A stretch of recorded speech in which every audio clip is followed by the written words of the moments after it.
Welcome to our next episode of IBD Essentials.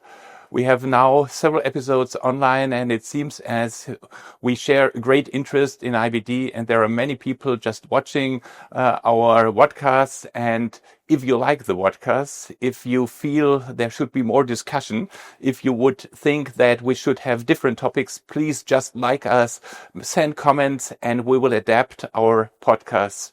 And today it's a really, really great pleasure to introduce one of my co-hosts, Ailsa Hart from London. She is a long-term friend. She is very active in the field of IBD, very knowledgeable, and Ailsa will introduce herself. Ailsa, it's a great pleasure to have you here today. So perhaps you just start to share some of your interests. Why did you go into IBD? Why ending up in London? And probably we'll talk about one of your favorite topics, perianal disease. So why did you choose perianal disease? Okay, so I suppose to start with, I'm Ailsa Hart, gastroenterologist in London. Why did I go into gastroenterology? That's a really good question. So I went to university in Oxford, and I was lucky enough to work with Derek Jewell in Oxford, who of course was one of the big godfathers, if you like, of IBD. And one of his research fellows was a certain Miles Parks, who again is another giant. He is really our godfather of IBD in the UK. So I think very, very genuinely for me, I was inspired by Miles Parks. He was a cool guy, he was having a lot of fun, he was doing lots of great research. And as a medical student, I kind of thought, I want to be like that. I want to be one of that clan. So that's how I got into IBD. And then from Oxford, I fell into a senior house officer job at St Mark's Hospital. And it was the first year actually that St Mark's moved from City Road in the centre of London to the periphery of London. And Mike Cam was the professor there at the time. And Mike Cam took me under his wing. And actually, I owe a huge amount of my career to Professor Mike Cam, because he believed in me, he gave me opportunities, he taught me a lot of IBD, and he certainly very genuinely gave me a platform to get really interested in IBD. And I published my first paper with him as a very junior doctor, actually.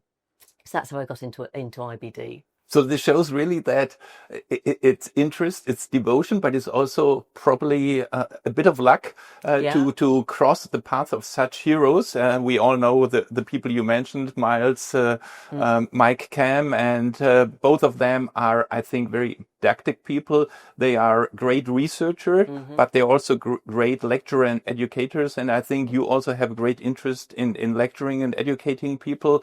It always looks like you are really having pleasure when you're doing it. I think, for me, it's that portfolio sort of career, if you like. It's doing good clinical medicine, good research, and then good education. For me, they are the three key pillars. I think I like them all equally, actually. But how did it come that you really like it to specialize, or not specialize, you do everything in IBD, but your key interest in the past years has been probably perianal disease, and this is probably one of the most difficult scenarios in IBD. This is probably why you like it. And perhaps you also tell us a little bit about the top class consortium, because you're really involved in this. So again, it's a slightly historical note to start on. So I don't know if you know, Axel, but the Hospital St Mark's, it's approaching a 200-year anniversary. So it was established in 1835.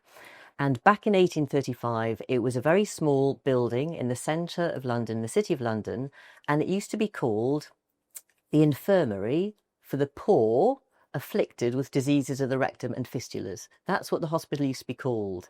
And then that hospital evolved, and then it became known as St Mark's Hospital for Fistula. That title is actually still on the old building of St Mark's. So very genuinely, St Mark's Hospital used to be very much linked to fistulas. And then actually, if you look, another interesting just historical quirk is that one of the very early patients, the founder of the hospital, he was a chap called Frederick Salmon, he was a surgeon. One of the very first patients was Charles Dickens, the novelist, the author, who had a fistula. So the surgeon, Frederick Salmon, operated on Charles Dickens' fistula, and actually Charles Dickens bequeathed a book, I think it was the Pickwick Papers, to the hospital, a signed copy of the book, which the hospital then lost, actually. So there, again, the hospital has got a deep, deep history in fistulas. So I think for me, it was that historical background. But then doing a joint clinic with a very good surgical colleague called Phil Tozer, Janina Warasavatani, they're two of my surgical colleagues, and we would do joint clinics together. And I think for fistulas, that was when we started to realise that if you are two different disciplines with different views on how to manage things, you can do things a bit differently. So, for example, Phil would see a patient with a fistula. He would say, well, hang on a minute, Ailsa, I can sort that out surgically.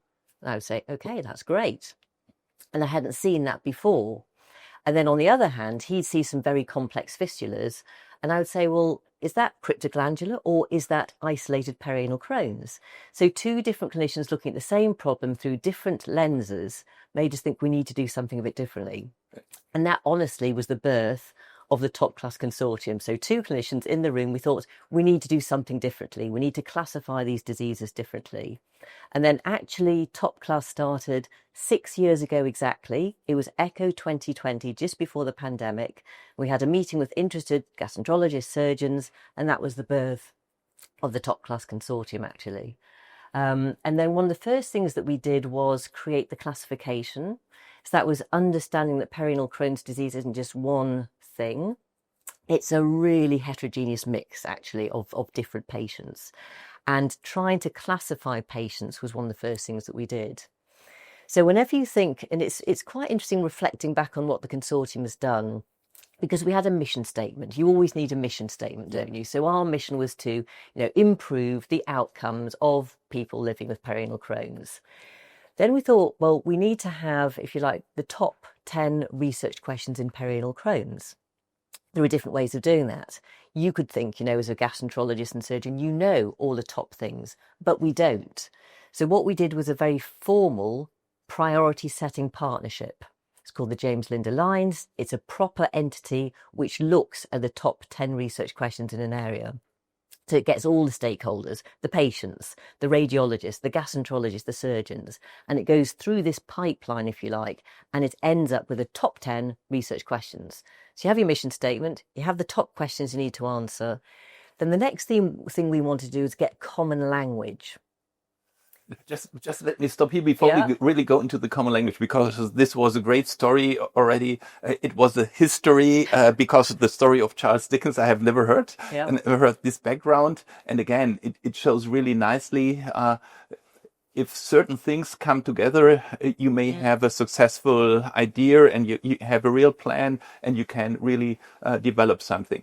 I like the story about the top class consortium, and because this is something which you already started to mention a little bit. It's what we really are into nowadays. We are into multidisciplinary teams, and the first multidisciplinary team were you and the surgeon starting to have the ideas. But you mentioned that you involved several other groups, especially patients, and also very nice, I think, a take-home message for everyone. If you have an idea, if you want to do something, you start an organization or something, you come up with a mission, you get some ideas what you would like to solve, because you really explained this in a very nice idea. And I think this is for all our young colleagues that are also online, something where they can learn. There are many other difficult problems in IBD or in the GI overall where you can start to do something. And then you came up with these 10 questions that probably are very important. And I would like to go on probably from there, but I would also later, or we can also do it now, really discuss the multidisciplinary approach, because I feel it's very nice that you involve patients, but we need radiologists, we need the surgeons, we need perhaps physiotherapists, we need psychologists because of the debilitating problems. So whatever you like first. So I think, the MDT is so key. It's key in all IBD, but it's really important in perianal disease because it's we are not gastroenterologists. I think we get it wrong a lot of the time without our surgical colleagues at our side, but they need the psychologists, that the mental health is a real problem in perianal disease. They need the nurses, they need the radiologists for sure. So it is the team. But you're absolutely right that if you want to start a consortium, and anyone listening can do this, seriously, anyone can do this. Start small with a key, core, keen group. And that's the seed that can grow from there. So what the group decided in this sort of spirit of common language. Because if you have something that you want to be global and applicable globally, and this is where it was really nice actually to start with a small phenotype of IBD, you need to have the same language you're talking about. Definitions need to be right. Otherwise, if someone in one country is defining something and we're defining something else, you can never blend data. Yeah. So this is where we thought about, okay, classification is one thing. Let's define isolated perianal Crohn's. Who are those patients? We kind of know who they are, but there was no definition. So you couldn't really do any research on them. And then if you're going to collect clinical data or radiological data or even biological samples, you have to collect it in a consistent way. Even with Phil doing a video showing the surgeons where exactly to take the samples from, how to store the samples, because then you can unify data. And that's, I think, the key to really accelerating research in any area, having a consistent language across the board. And that was something else this consortium was completely dedicated to doing. I think this is extremely important, but it's also very difficult because I think even if we just talk about Crohn's disease, it's not one disease, and now perianal seems to be very complicated. And it used to be a lot of surgical terms initially. And I think, as you pointed out, for research, it's extremely important. Otherwise, we cannot compare patients. We cannot make real clinical studies. But for the real clinician, sometimes it still seems a little bit complicated. So did you come up with something which can be used beyond clinical trials, which is maybe also helpful for the regular clinician just seeing the patients and they want to discuss and they want to transfer the patient, for instance, back to the surgeon? So I think if there's one key lesson, one key thing for people listening to take away, it is when you have a patient with perianal Crohn's, think about setting a goal with that patient, bespoke to the patient. So is it a patient who really hates their seton and their goal is to remove the seton, and it's appropriate maybe to remove the seton because the anatomy and the quality of the rectum and so on? Or is actually that patient not too bothered about their seton? They're happy, they're comfortable with the seton, it's a comfortable seton, and they just want quality of life. But if you don't have that conversation up front with the patient, goal setting we call it, then you never kind of know where you are in the whole classification to kind of keep directing the traffic. So goal setting would be a key thing at an initial consultation. If your surgeon thinks, gosh, this is something where the rectum is well healed, it's a reasonably simple fistula, you got them on a good drug, and the surgeon thinks, I can do something to repair that, then that is a surgically repairable fistula. And sometimes it's not changing the drug, which is the mistake gastroenterologists make. It is actually doing something surgical in addition to the good sort of medical therapy. Yeah, I think, again, you raised very, very important points, the MDT approach. But what I liked here is the patient's point of view, because we as physicians always, or very often, have different ideas compared to our patients. And as you just mentioned, some like setons, some don't like them. For some, it's a real horror to take a medication and they would like to go for surgery first. Some surgeons would like to do surgery, but it's not appropriate because they cannot really be successful. So there we have these combined approaches, which I really like.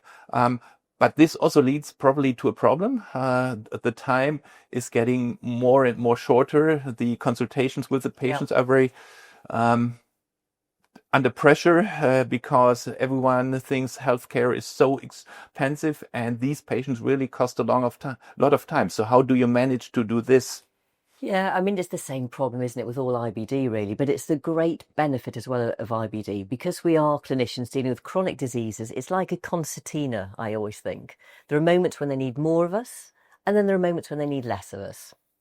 So cumulatively over time, it's okay. But if that patient on that particular day just needs a bit more of us, that's where we do flex. This is, I'm sure, it's the art of IBD, isn't it? It's not that they all just have their X minute slot. This is the art. It's recognizing when they need that a little bit longer. Yeah, you really mentioned it's an art, and it's not like a textbook or a cookbook where you can just make your crosses that you have done certain things. But now, moving back to the patient, back to the situation, you have the classification, you're speaking the same language, you have an idea how you come to a decision to a patient, and for a patient with more like complex fistulising disease, so all those things where it's not easy for the GI, not easy for the surgeon to manage the patient. How do you come to a decision? How do you manage these patients? So I think it's even sometimes showing the patient where they are in their sort of whole fistula journey. And I won't go into the detail of the classification, but the 2B patients are those patients who just got the chronically, actively draining fistulas, often with a aceton in. Sometimes they can sort of be downstage to a 2A. You can really get them in that direction. Others are drifting towards needing a stoma. It's that chronic debilitating disease because their quality of life is just slipping. And it's helping the patient to try and recognise, are they going in that direction or is the disease going in that direction? Almost showing them the sort of picture to help understand again. Because again, life with a stoma for a patient with perianal Crohn's can be a life-changing positive experience. But it's understanding what they think about that, helping them see that. And that's where that's a patient who needs a lot of our time, talking to other patients, talking to surgeons, gastroenterologists. That's a real investment in time if they're transitioning in that direction there. And then some patients are just plateauing, but it all comes down again to helping the patient see where they are, where we think they might be going, which direction it is, to help with that sort of next phase of their journey. I think you already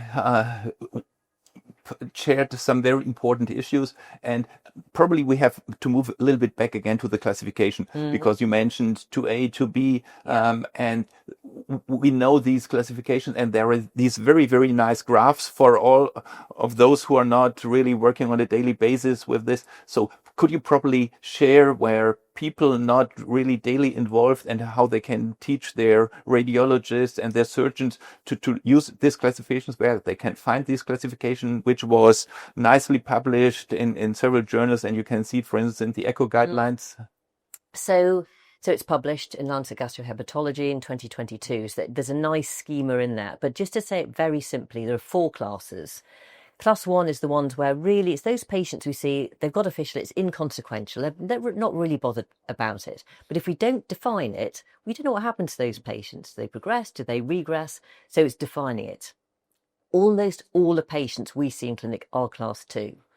2A are the ones where you think the rectum is well healed, it's a simple-ish fistula, and you can get them to getting healed with aceton out. That's kind of the 2A patient. 2B are the chronic symptomatic ones where they might be happy with aceton in and they're just going to be sort of almost sitting there. The goal there is improvement of quality of life. That is the target.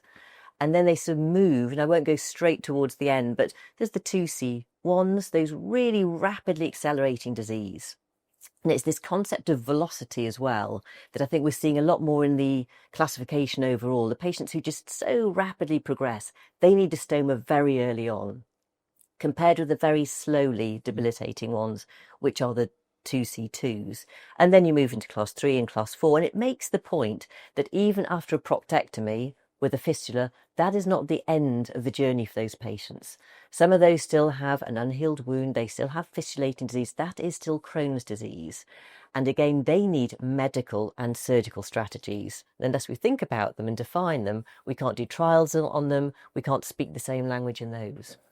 I think this is really highly important because certain patients, we see them quite frequently in our tertiary referral centers. We cannot cure, we cannot even heal. They still have these problems. And in the end, after proctectomy, it's very difficult for the surgeon. So again, multidisciplinary team approach, medical treatment, and we didn't touch medical treatment so far at all. So moving back to the more simpler situations, is there still a role for antibiotics?